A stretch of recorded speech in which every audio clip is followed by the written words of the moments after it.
नेपाल ने संयुक्त राष्ट्र की सुरक्षा परिषद के लिए भारत की स्थायी सदस्यता का समर्थन क्या किया? चीन नेपाल से भड़क गया।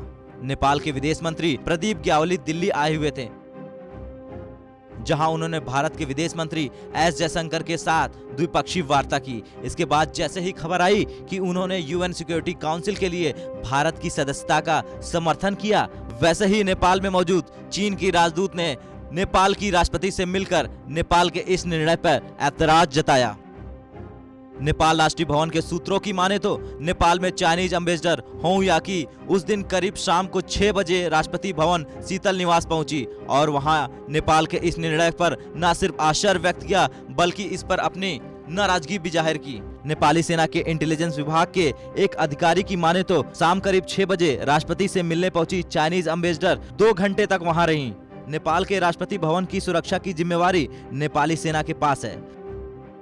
संयुक्त राष्ट्र की सुरक्षा परिषद में 5 देश हैं, अमेरिका, ब्रिटेन, फ्रांस, रूस और चीन। इनमें से चीन को छोड़कर बाकी सब संयुक्त राष्ट्र की सुरक्षा परिषद में भारत की स्थायी सीट के दावे का समर्थन भी कर रहे हैं। केवल चीन ही हमेशा इसमें पंगा डालता रहा है। भारत फिलहाल 1 जनवरी से 2 साल के लिए यूएनएससी का अस्थायी सदस्य बना है। यहां तक कि जब चीन के साथ लद्दाख में चल रहे भारी तनाव के बीच भारत ने इस सीट के लिए इलेक्शन लड़ा तो 192 यूएन मेंबर देशों में से 184 ने भारत को समर्थन दिया। जब चीन से इस पर रिएक्शन मांगा गया तो चीन के विदेश मंत्रालय के प्रवक्ता झाओ लिजियन ने भारत का नाम लेना तक ठीक नहीं समझा। झाओ ने कहा कि एक स्थायी सदस्य देश के तौर पर चीन नए चुने गए सभी अस्थायी देशों के साथ कॉर्पोरेशन बढ़ाना चाहता है। मतलब भारत के साथ इस बार नॉर्वे, मैक्सिको और आयरलैंड भी नॉन परमानेंट मेंबर बने हैं, तो चीन ने सबके बारे में ही एक बार में बात कह डाली।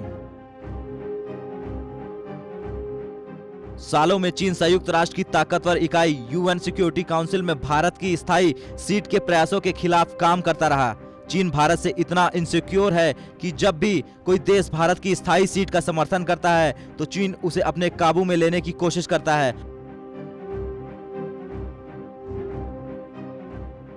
और क्योंकि नेपाल जैसे छोटे देश को दबाना चीन के लिए आसान है, इसलिए चीन की राजदूत बिना नेपाल के विदेश मंत्रालय को जानकारी दिए वहां पहुंच गई और भारत को समर्थन देने के फैसले के खिलाफ नेपाल को धमकाने की कोशिश की।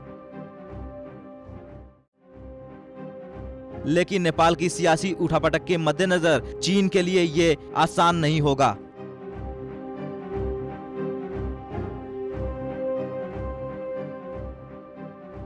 ब्यूरो रिपोर्ट, भारत तक।